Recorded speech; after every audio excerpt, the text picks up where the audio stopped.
Hey everyone, I'm Steve Brown. Okay, we interrupt this broadcast to bring you this very special news bulletin. In an announcement today which rocked both the financial and transportation sectors, it's been reported that railroad giant, the Burlington Northern and Santa Fe Railroad, has acquired the relatively unknown Brownsmith Railroad for an unprecedented and jaw-dropping $2.6 billion. We will have more on this late-breaking story as it develops. Right now, we return you to your regularly scheduled broadcast. Well, that's my railroad, and sometimes I get sidetracked. Hey, welcome to Sidetracked. This is the place we keep the stuff that doesn't exactly fit in with one of our project builds, but we want to share with you anyway. So if you're new here, consider subscribing, and then don't forget to push that little bell icon so you can catch future videos. Hey, if you'll remember way back, I made a Sidetracked episode that talked about the Brownsmith Railroad's story and how important the story of the railroad is to me in my modeling. In here, it gives me direction, gives me guidance, gives me a place to go, and it gives me a story to tell when visitors come by. Well, today we're going to put an addition on. We're going to add to that story because we are now, as you know, going to be putting our second deck here in on the layout. And as part of that, we're changing some things up a bit. The Brownsmith Railroad has always been kind of a 1900s, 1940s, 1950s kind of layout. Down below, I'm running modern equipment. We're going to pick up the BNSF downstairs because that's what runs around here. And I do a lot of rail fanning of BNSF stuff. So as a way to get, though, from the bottom deck to the top deck and have the BNSF be able to interact with the Brownsmith Railroad, we kind of came up with an extension of the story that seems to me to be plausible. And even if it wasn't, it's my railroad and I would do whatever anyway, right? So what I'd like to do is take you on just a smidge of a journey real quick right now. Now, like the reporter said at the beginning of the episode, the Brownsmith Railroad has been acquired by the BNSF for a ridiculous amount of money. Maybe it's because of all the YouTube shows made about it, but I don't know. Anyway, the reason they acquired it, their motivation for doing that was to get access to the port. Brownsmith Railroad's Port Smith is a very busy, very popular port on the Virgin River that gets goods and materials up and down that river. It's very popular. And so BNSF wanted access to that to be able to move some of their customers' goods along those lines. So what has happened is they've acquired the Brownsmith Railroad, and in doing so, hastily built a grade, a track, a line from its existing railroad up to the Brownsmith Railroad. Now, the Brownsmith Railroad is designed for 4-axle locomotives, not 6. So, unfortunately, BNSF can't bring their biggest power up there and get loads up. They have to use basically 4-axle switchers and, for the most part, send up smaller cars. The BSR is an older railroad, tighter turns, smaller cars, and that's just the way it's going to be. So, the BNSFs will be shipping smaller cars up there to service these areas. The BNSF's land down here, there's a couple of significant things we're going to do. Well, 4, I guess. One is I finally want to have myself a real yard, with a ladder yard with some storage tracks, a future extension track that'll go off to what'll be a staging area someday. Back under here, I'm hoping to put like an engine maintenance kind of place where I can keep all the extra locomotives just sitting there like they're waiting to go out or whatever. There's something for UP that I've seen in Bloomington, California, that I'm going to try to really scale down and model over there. You'll see it as we get there.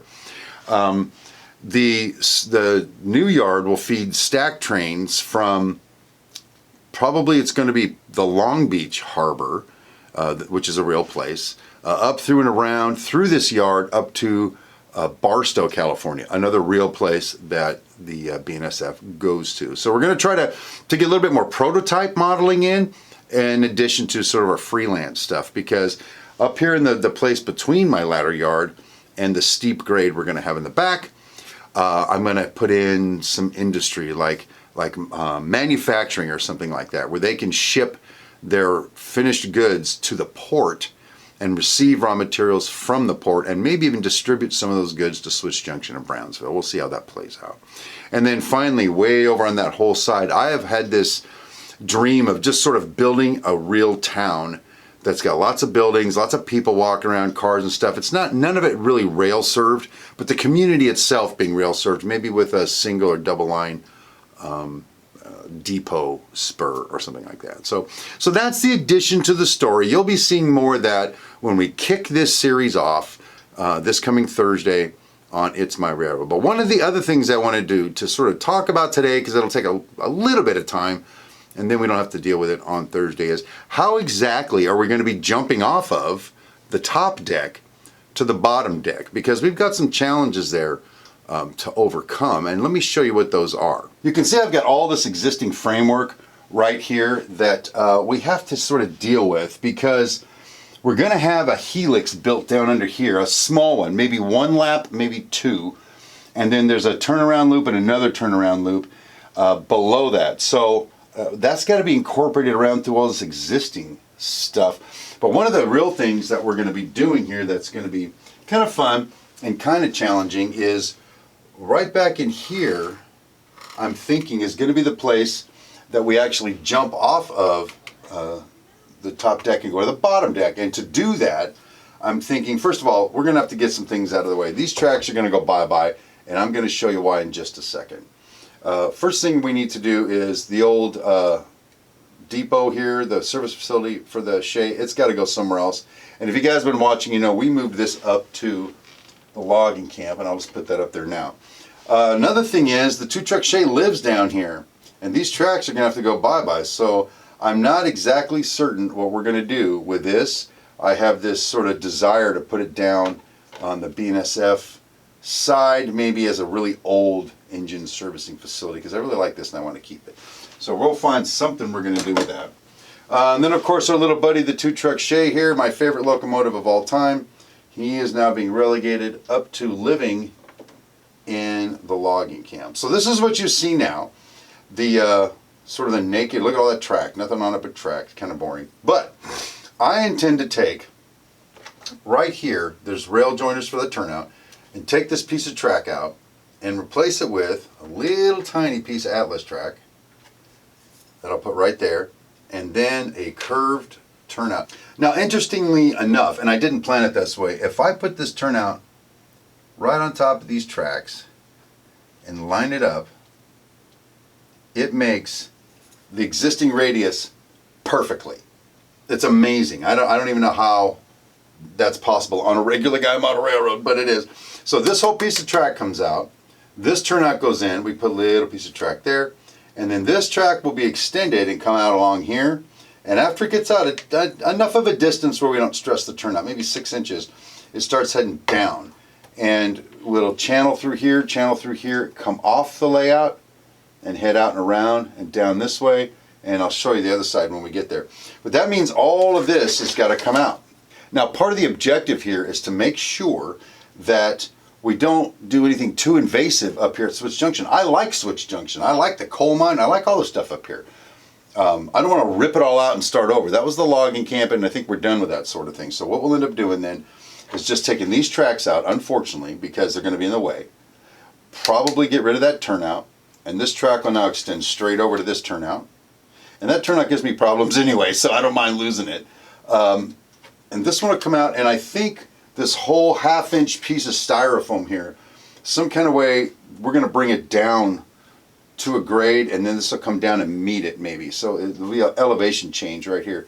And this is going to come and jump off the layout. So that's how we're going to get off of there. So it'll come down and around like this outside of the existing layout and start heading down this way. And then what we end up with is a small problem kind of over in here, and that's we've got all this existing superstructure. And these brackets down here are going to pose a problem too. So here's what I think will happen. We're going to bring that grade down and around, and by the time it gets back to about here, he'll surely be able to clear the very top. We'll have him down far enough. It's It's like 5 feet, lineal feet to get here, and I think we can get about what we need to get under there. We're going to see as we move forward, but some kind of way this bracket and this one over here, if you can see it, are going to be in the way. So my intention is, once we get the bottom deck built, we'll put a couple of risers up, because there's going to be helix there anyway, to support this in the back and in the front, and we're just going to take those brackets completely out. It gives me